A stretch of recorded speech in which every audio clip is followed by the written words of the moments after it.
हूं कबीर और आज हम देखेंगे क्लास 6 का मैथ का जो सिलेबस है उसके बारे में थोड़ा सा जानेंगे और एक एक करके आगे के आने वाले वीडियो में हम इसकी जानकारी लेंगे, इसको हम पढ़ेंगे। ठीक है, तो सबसे पहले देखते हैं कक्षा 6 का जो गणित का सिलेबस है वो क्या है। तो सबसे पहला जो टॉपिक देख रहे हैं हम क्या है, अपनी संख्याओं को जानना। ठीक है, अपनी संख्याओं की जानकारी। जैसे पहला चैप्टर है, इसमें क्या है, अपनी संख्याओं की जानकारी।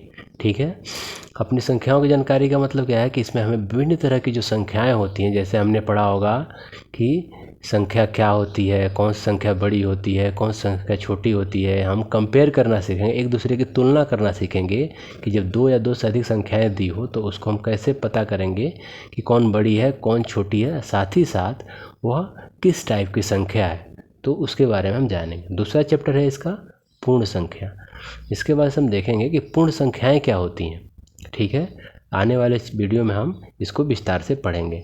तीसरा चैप्टर है संख्याओं के साथ साथ खेलना। ठीक है, संख्याओं के साथ खेलने का क्या मतलब है कि संख्याएं कितनी तरह की होती है, उनका कहाँ कहाँ यूज होता है, हम कैसे कैसे उसका उपयोग कर सकते हैं, इसके बारे में जानेंगे। चौथा चैप्टर है आधारभूत ज्यामिति अवधारणाएं। ठीक है, आधारभूत ज्यामिति अवधारणाएं का मतलब क्या होता है कि ज्यामिति में बेसिक चीज़ क्या होती है, जो शुरुआती चीज़ क्या होता है कि ज्यामिति कैसे होती है, कैसे सीखते हैं, उसका क्या उपयोग है, इसके बारे में थोड़ा सा हम जानेंगे। ठीक है, उसके बाद होता है प्रारंभिक आकारों को समझना। ठीक है, प्रारंभिक आकारों को समझने का मतलब क्या है, इसमें क्या क्या पढ़ना है हमें। सबसे पहले देखेंगे इसमें कि हम कि जैसे हमने देखा है कि ट्रायंगल क्या होता है, त्रिभुज क्या होता है, चतुर्भुज क्या होता है, वृत्त क्या होता है, इन सब चीज़ों के बारे में, ये आकार क्या है, इसके बारे में हम समझेंगे। ठीक है, फिर पूर्णांक क्या होता है, इसको जानेंगे 6th चैप्टर में। अगले उसके बाद आता है भिन्न। ठीक है, भिन्न क्या होता है, कैसे बनता है, इसको हम देखेंगे। ठीक है, इसके बाद से 8वां चैप्टर हमारा दशमलव। ठीक है, ये दशमलव क्या होता है, हमने थोड़ा बहुत बेशक पहले पढ़ा है, लेकिन इसमें इसको हम क्या करेंगे, विस्तार से और अच्छे से समझने की कोशिश करेंगे। उसके बाद से आंकड़ों का प्रबंधन। ठीक है, जैसे कोई आंकड़ा दिया हो तो हम उसका कैसे बनाते हैं स्टैटिक्स, या कैसे उसको हम क्या करते हैं, उससे हम कैसे पढ़ते हैं, कैसे उसका उपयोग करते हैं, इसके बारे में जानेंगे।